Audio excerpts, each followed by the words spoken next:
সুপ্রিয় দর্শক, আপনারা দেখছেন ভয়েস অফ ক্যালকাটার প্রতিবেদন ভিত্তিক অনুষ্ঠান। আজ শুভ রঙিন দোলযাত্রা ও বসন্ত উৎসব। ভয়েস অফ ক্যালকাটার পক্ষ থেকে আপনাদের সবাইকে অভিনন্দন জানাই।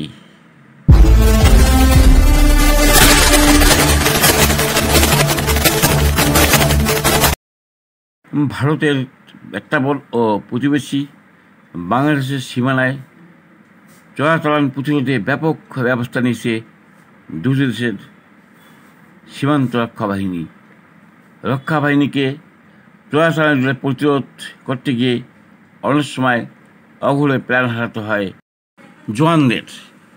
তেমনি একটি ঘটনা ঘটল বাংলাদেশ সীমান্ত লাগোয়া বেনাপোলস্থ পোটখালি এলাকায়। এদিন মোটর বাইকে দুজন বিজিবি সদস্য টহল দিচ্ছিল। এমন সময় একটি চোরাচালান দলকে দেখতে পেয়ে তারা তাদের পিছু ধাওয়া করে।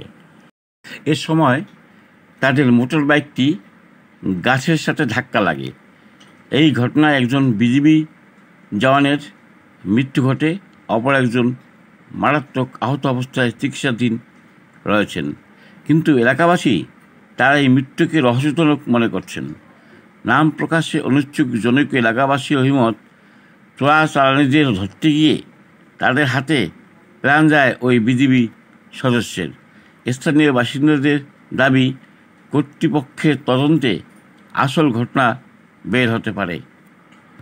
দর্শক, দেখে থাকুন এই সংক্রান্ত প্রতিবেদনটি ভয়েস অফ ক্যালকাটা। এবার বেনাপোল সীমান্তে টহল দিতে যেয়ে সড়ক দুর্ঘটনায় নিহত হয়েছে এক বিজিবি সদস্য এবং আহত হয়েছে অপর এক বিজিবি সদস্য। এসব বিষয়ে বিস্তারিত দেখুন ভিডিও চিত্রে। বেনাপোলে মোটরসাইকেল দুর্ঘটনায় বিজিবি সদস্য নিহত এবং আহতের ঘটনা ঘটেছে।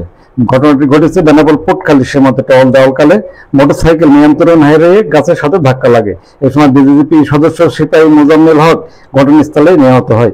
এই সময় আহত হয়েছে বিজিবি হাবিলদার মোহাম্মদ দেলার হোসেন। তাকে উন্নত চিকিৎসার জন্য যশোর জেনারেল হাসপাতালে প্রেরণ করা হয়েছে বলে বিষয়টি নিশ্চিত করেছেন পোটখালি বিজেপি কোম্পানি কমান্ডার এবং খুলনা 21 বিজেপি ব্যাটালিয়নের সিও আনোয়ার হোসেন।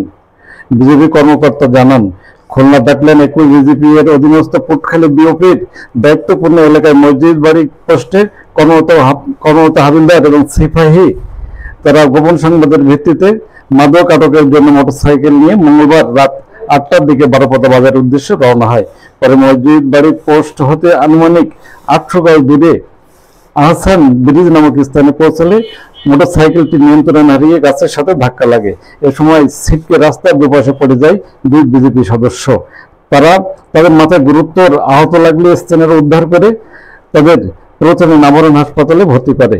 শরীরের বিভিন্ন অংশে গুরুতর আঘাতপ্রাপ্ত হয় তাদেরকে উদ্ধার করে নামরণ হাসপাতালে নিলে কর্তব্যরত চিকিৎসক সিপাহী মোজাম্মেল হোসেনকে মৃত ঘোষণা করেন এবং অপর বিজেপি সদস্যকে গুরুতর জখম হওয়ায় তাকে যশোর সদর হাসপাতালে রেফার করা হয়েছে বলে ডাক্তার বা বিজেপি কর্মকর্তারা জানিয়েছে। দেশ বিদেশের সব খবর জানতে, দেখতে, শুনতে, শিক্ষা, স্বাস্থ্য, যোগাযোগ, ভ্রমণ, বাণিজ্য ও বিনোদন সহ বিভিন্ন বিষয়ে সবার আগে সব প্রতিবেদনটি দেখুন ভয়েস অফ ক্যালকাটায়।